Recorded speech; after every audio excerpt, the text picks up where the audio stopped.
Hello नमस्कार दोस्तों। जैसा कि हमने एनसीईआरटी बुक्स के अंदर अपना क्लास 6 का ज्योग्राफी का जो फर्स्ट चैप्टर है वो शुरू किया था और इसके अंतर्गत हमने डिस्कशन शुरू किया था अपना। और इसमें हमने स्टार्स तक दस्तानी स्टार यहाँ तक हमने डिस्कस किया था। अब हम आगे डिस्कस कर रहे हैं जैसे कि countless twinkling stars in the night sky are similar to the sun.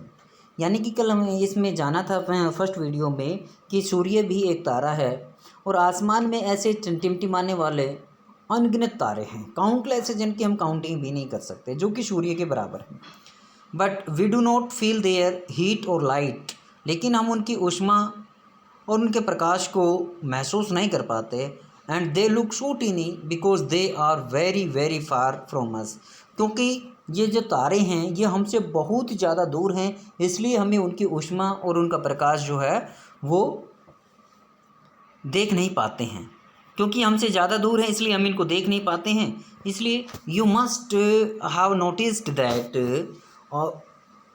All objects look smaller when seen from a distance. आप सभी ने ये ध्यान दिया होगा कि जब भी हम कोई वस्तु ज़्यादा दूर से देखते हैं तो वो वस्तु हमें छोटी दिखाई देती है। यही कंडीशंस जो है हमारे स्टार्स के ऊपर अप्लाई होती है। स्टार्स हमसे काफ़ी दूर हैं जबकि सूर्य हमारे नज़दीक है। How small an aeroplane look when it is flying eight a great height. जैसे कि कोई हवाई जहाज़ जब ज़्यादा ऊंचाई पर उड़ रहा होता है तो वो हमें कितना छोटा नहीं दिखाई देता है, जब उसकी ऊंचाई कम होती है तो वही हवाई जहाज़ हमें बड़ा दिखाई देता है। While watching the night sky, ठीक उसी प्रकार से जैसे हम आसमान को देख रहे होते हैं रात्रि को, यू में notice various patterns formed by different groups of stars. तो तारों के द्वारा कुछ पैटर्न बनाए जाते हैं, कुछ आकृतियां बनाई जाती हैं, वो आपको आसमान में दिखाई देती हैं। These are called constellations. इन आकृतियों को कॉन्स्टेलेशंस कहा जाता है। यहाँ पर बेटा क्वेश्चन अराइज हुआ, what do you mean by constellations, कि कॉन्स्टेलेशंस क्या है। कॉन्स्टेलेशंस क्या है?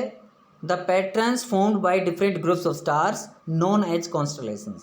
The various patterns formed by different groups of stars known as constellations. और कुछ कॉन्स्टेलेशंस जैसे उर्सा मेजर है, बिग बियर है, ये इसी प्रकार के कॉन्स्टेलेशंस हैं, तारामंडल हैं। One of the most easily recognisable constellation is the Saptarishi. इनमें जो सबसे आसानी से जो पहचान में आने वाला जो तारामंडल है वो है सप्तऋषि तारामंडल।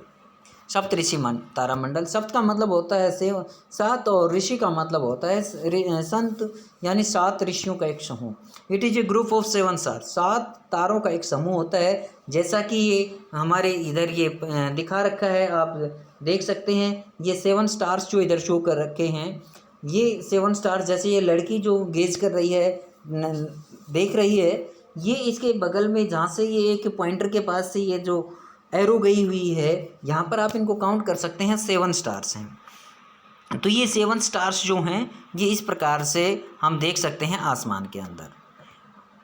हियर आस्क समवन, ये कॉन्स्टेलेशन जो है Saptarishi forms part of Ursa Major. ये उर्सा मेजर जो है, उर्सा मेजर का ही एक हिस्सा है, उसी तारामंडल का एक हिस्सा है सप्तऋषि भी। Ask someone elder in your family for or neighbourhood to show you more stars. अपने किसी बुजुर्ग से या अपने पड़ोसी से कुछ और इस प्रकार के तारों को देखने के लिए कहिए, प्लैनेट्स को देखने के लिए कहिए। And constellations in the sky, आसमान में इस प्रकार के जो आकाशीय पिंड है इनको देखने की कोशिश कीजिए, उनको जानने की कोशिश कीजिए। इन एंशिएंट टाइम्स, प्राचीन समय की ये बात बताते हैं हम। प्राचीन समय में क्या होता था कि उस समय दिक्सूचक और ये इस प्रकार की चीज़ें नहीं थी। तो प्राचीन समय में जो आदि मानव था, वो जो पर्टिकुलर जो नेविगेटर थे, जो नाविक थे, वो अपनी दिशा निर्धारण करने के लिए कुछ तारों को चिन्हित करते थे। तो people use to determine directions during the night with the help of star. तारों से अपनी दिशा निर्धारित करते थे। The north star indicates the north direction. जो उत्तरी तारा है वो हमेशा उत्तर दिशा की ओर इंगित करता था। It is also called the pole star. इसी तारे का दूसरा नाम जो है वो पोल स्टार भी है, ध्रुव तारा भी है। It always remain in the same position in the sky. ये आसमान में इसी पोजीशन में रहता है, अपने सेम स्थान पे रहता है। We can locate the position of the pole star with the help of Saptarishi. जो सप्तऋषि तारा मंडल है उसकी मदद से हम इसको पहचान सकते हैं। जैसे कि ये लड़की जो है, आप इस तस्वीर के अंदर इस लड़की को देख सकते हैं। ये लड़की किस प्रकार से इसको गेज कर रही है। देखिए ये आसमान के ऊपर ये नॉर्थ स्टार लिखा हुआ है। ये लड़की अपने जो अपोजिट डायरेक्शन में देख रही है, अपने सामने जब देख रही होती है तो ठीक इसके सिर के ऊपर ये तारा दिखाई देता है। और सप्तऋषि जो तारा मंडल है इसके पॉइंटर को ठीक बाइसेक्ट करते हुए ये लाइन आगे की तरफ बढ़ती है। तो सप्तऋषि तारामंडल के मदद से हम पोल स्टार को देख सकते हैं, पहचान सकते हैं। जैसा कि फिगर 1.1 में दिखा रखा है, you will notice that if an imaginary line is drawn joining the pointer stars and extended further it will point to the pole star. यानी कि ये जो सप्तऋषि तारामंडल के जो पॉइंटर हैं, संकेतक जो तारे हैं, यहाँ से यदि हम एक सीधी रेखा खींचते हैं, काल्पनिक रेखा खींचने की कोशिश करते हैं, तो वो सीधी रेखा जो है आपके पोल स्टार के पास जाकर के मिलती है। तो some celestial bodies do not have their own heat and light. कुछ आकाशीय पिंड ऐसे भी होते हैं जिनका अपना खुद का प्रकाश नहीं होता। They are light by the light of the stars. ये तारों के प्रकाश से चमकते हैं। Such bodies are called planets. ऐसे जो आकाशीय पिंड होते हैं इनको प्लैनेट्स बोलते हैं, इनको ग्रह बोलते हैं। तो यहाँ पर क्वेश्चन बनता है आपका, यहाँ पर एक क्वेश्चन अराइज हुआ, what do you know about planets. भाई प्लैनेट्स के बारे में आप क्या जानते हैं। तो some celestial bodies do not have their own heat and light, they light up by the light of stars. वे सूर्य के प्रकाश से चमकते हैं। So they are known as planets. उन्हीं को हम प्लैनेट्स कहते हैं। The word planet comes from the Greek word प्लेंटाई। जो प्लैनेट वर्ड है ये ग्रीक भाषा का वर्ड शब्द प्लेंटाई से में आया है, विच मीन्स वांडरर्स, जिसका मतलब होता है भ्रमण करने वाला। जिसका मतलब क्या होता है, भ्रमण करने वाला, घूमने वाला। The earth on which we live is a planet. इस जो धरती जिस पर हम रहते हैं वो भी एक प्लैनेट है, वो भी एक ग्रह है। It gets all its heat and light from the sun. ये जितनी भी ऊष्मा या प्रकाश प्राप्त करती है ये सूर्य से करती है, which is our nearest star, जो कि हमारे नज़दीक का तारा है। If we look at the earth from a great distance, यदि हम एक दूरी से तारों को देखें, भूमि को देखें, से द मून, जैसे कि मान लीजिए चंद्रमा से हम पृथ्वी को देखें, it will appear to be shining just as the moon. तो ये भी हमें चंद्रमा, जैसे धरती से हम इस पृथ्वी से चंद्रमा को देखते हैं वो हमें चमकता हुआ प्रतीत होता है, ठीक वैसे ही यदि हम चंद्रमा पर जाकर पृथ्वी को देखेंगे तो पृथ्वी भी हमें चमकती हुई नजर आएगी। The moon that we see in the sky is a satellite. चंद्रमा जो कि हमें आसमान में दिखाई देता है वो उपग्रह है। अब उपग्रह क्या है, what do you mean by satellite. उपग्रह से आप क्या समझते हैं। It is a companion of our earth. ये जो आपका मून है, मून जो है ये पृथ्वी का एक सैटेलाइट है, पृथ्वी का सैटेलाइट है। Like our earth there are 7 other planets. हमारी पृथ्वी की तरह से 7 अन्य प्लैनेट्स हैं, ग्रह हैं। And get heat and light from the sun. और वो भी सूर्य से क्या प्राप्त करते हैं, ऊष्मा और ऊर्जा प्राप्त करते हैं, यानी प्रकाश और ऊष्मा प्राप्त करते हैं। Some of them have their own moons too. इनमें से अधिकांश के अपने खुद के मून्स हैं। जैसे कि हम वेनस का जाने, वेनस के 2 हैं, फोबोस और डिबोस।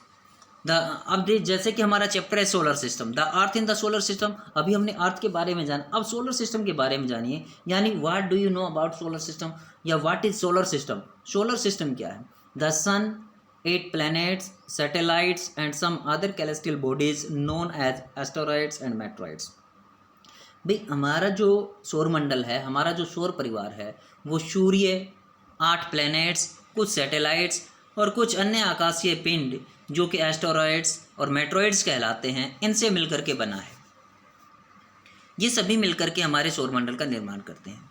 जैसा कि हम जानते हैं सौरमंडल के अंदर ये जो आप देख पा रहे हैं, ये सौरमंडल का एक मैप दे रखा है, डायग्राम दे रखा है। इसको देखिए आप, ये देखिए, ये सन, सूर्य है, सूर्य के बाद आपका आप देखेंगे कि क्या है इसमें आपका आ जाएगा मरकरी, मरकरी के बाद वीनस, वीनस के बाद आपका अर्थ है, अर्थ, उसके बाद मार्स, मार्स और जुपिटर के बाद बीच में आप देख पा रहे हैं मार्स और जुपिटर के बीच में एस्टेरॉइड्स की बेल्ट है। ये एस्टेरॉइड्स बेल्ट है और एस्टेरॉइड बेल्ट जो है ये अभी हमने जो डिस्कस किया था एस्टेरॉइड बेल्ट के बारे में। उसके बाद आपका आता है सैटर्न, उसके बाद आता है यूरेनस और उसके बाद आ जाता है नेपच्यून। जैसा कि इसके अंदर आप देख पा रहे हैं नीचे ये सभी जो स्टार्स हैं हमारे, ये ग्रह हैं, उन ग्रहों के बारे में दी गई बातें हैं। मरकरी जो है अपना ऑर्बिट जो है 88 डेज के अंदर सूर्य की परिक्रमा पूरी कर लेता है और अपने अक्ष पर जो घूर्णन है वो 59 डेज के अंदर कर लेता है। वीनस जो है अपना एक ऑर्बिट जो है 255 दिन में पूरा करता है सूर्य के चारों तरफ और अपने अक्ष पर जो स्पिनिंग कर रहा है वो 243 डेज के अंदर करता है। यानी सबसे ज़्यादा अपने अक्ष पर घूमने की में जो समय लेता है वो वीनस लेता है।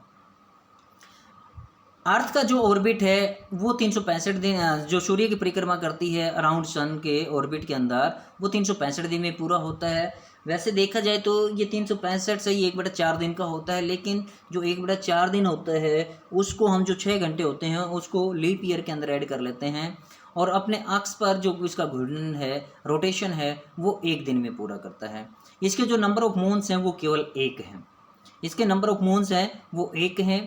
और आपका जो मार्स है वो अपने ऑर्बिट के अंदर 687 दिन में अपना एक सर्कल पूरा करता है और अपने अक्ष के ऊपर जो इसका घूर्णन होता है, रोटेशन होता है, वो 1 दिन का होता है। मार्स के जो हैं इसके उपग्रह 2 हैं।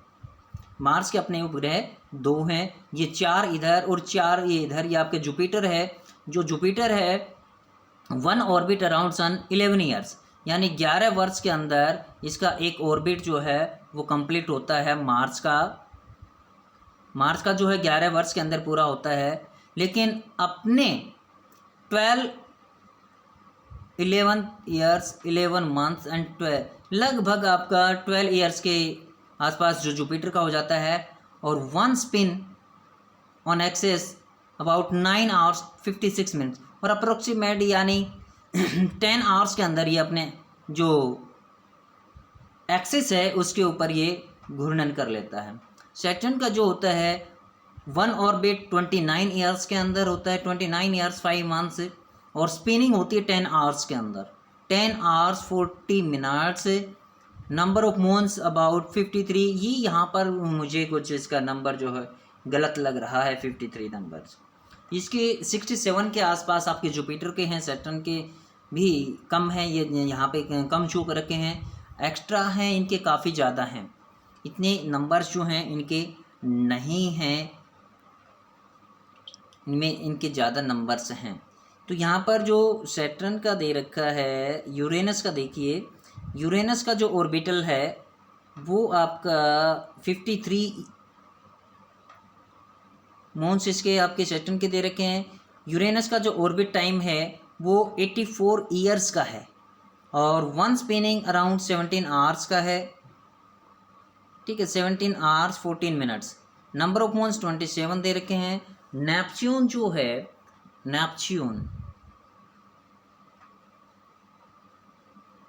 नेपच्यून का जो ऑर्बिटल है वो 164 ईयर्स का है और 1 स्पिनिंग होता है 16 आवर्स के अंदर 7 मिनट्स। नंबर ऑफ मून्स इसके 13 शो कर रखे हैं यहाँ पर। इस प्रकार से हम देखते हैं तो सबसे कम जो टाइमिंग है एक्सेस पे वो जुपिटर की आती है। जुपिटर के अपने एक्सेस में घूमने की जो सबसे कम टाइमिंग है वो जुपिटर की है। ठीक है, इसमें जो प्लैनेट्स हैं यहाँ पर देखिए, आउटर प्लैनेट्स, कुछ आउटर प्लैनेट्स होते हैं, कुछ इनर प्लैनेट्स होते हैं। जो फर्स्ट 4 हैं वो इनर प्लैनेट्स के तौर पर जाने जाते हैं, जो कि चट्टानों से मिलकर के बने होते हैं, और जो लास्ट 4 प्लैनेट्स हैं वो आउटर प्लैनेट्स के तौर पर जाने जाते हैं, जो गैसों के बने हुए होते हैं। तो इस प्रकार से हमने इनके बारे में अभी देखा। अब हम अपना आगे देखते हैं फ्रॉम द सोलर सिस्टम। अब कहते हैं कि सोलर सिस्टम से देखने पर क्या होता है, we often call it a solar family. Solar system से हम देखते हैं तो ये हमें थोड़े बड़े दिखाई देते हैं। Often we call it solar family, इसको हम सौर परिवार भी बोलते हैं। With the sun as its head, और सूर्य इसके मुखिया के तौर पर देखा जाता है। सूर्य इसके मुखिया के तौर पर होता है। ठीक है, तो आज की वीडियो में हम इतना ही डिस्कस करते हैं। सौर फैमिली के बारे में हमने जाना, हमारे जो 8 प्लैनेट्स हैं उनके बारे में जाना, और नेक्स्ट वीडियो में हम अपना इसको जो है पूरा कंप्लीट करने की कोशिश करेंगे। Thank you, have a nice day.